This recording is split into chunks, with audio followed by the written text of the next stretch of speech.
Ngayon naman po titikman natin ang ating binagol with ube halaya.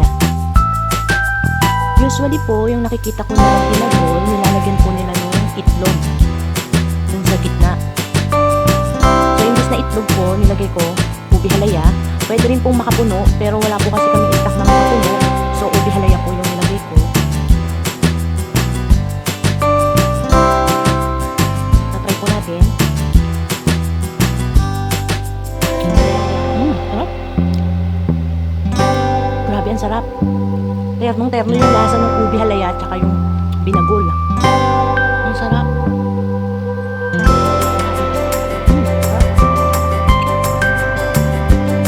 Ang sarap. Tapos nilagyan pa po natin ng latik.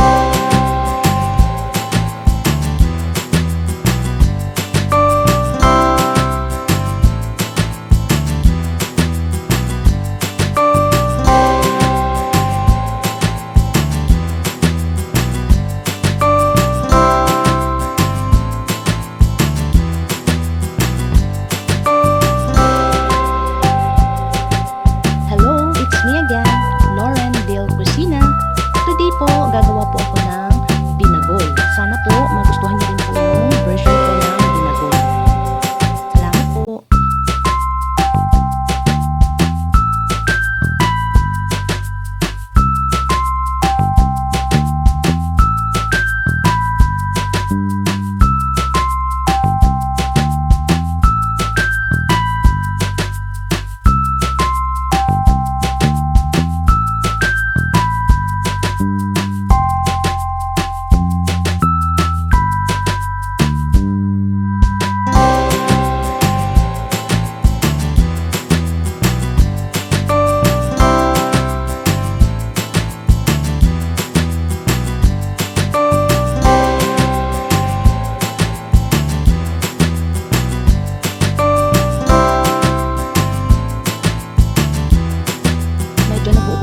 Coconut cream kasi nilagay ko siya muna sa ating ref habang ginagawa ko yung ating taro roots.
i-cool down lang po natin bago natin ilagay sa ating bao, yung bao ng niyog. Ayan, ito na po yung ating bao ng niyog. Nilinis po namin ito, then in-sterilize po namin, kaya sure na malinis po ito. Ilalagay na po natin.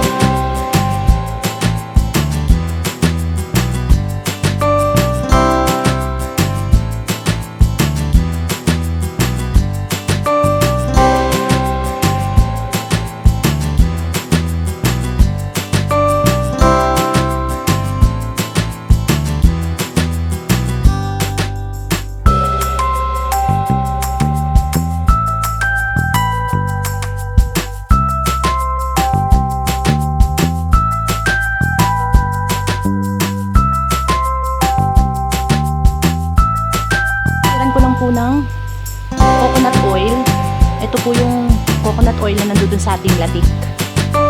Dagdag flavor din po yan. Then mabango po. Ngayon naman po, babalutin natin po ng dahon ng saging.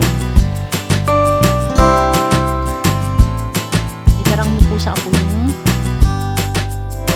banana leaves yung para malambot. Madali siyang ibalo.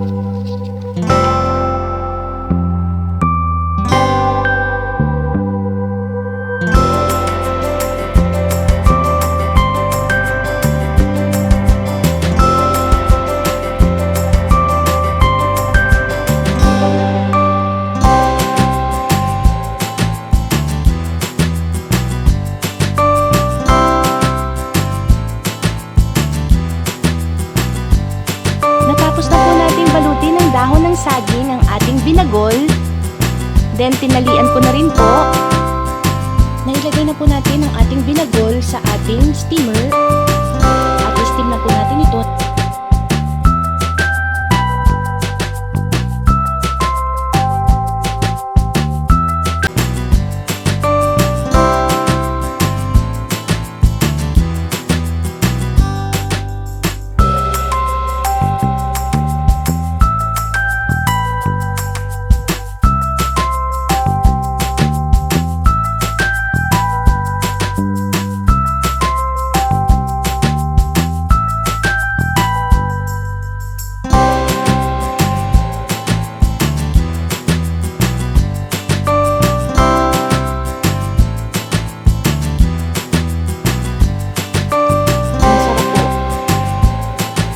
I-try nyo po sa bahay nyo.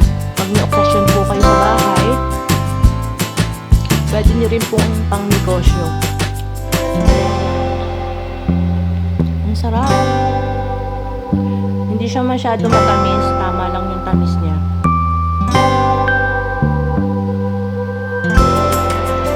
Yung combination ng latik, ube, halaya, tapos yung binagol. Ang sarap.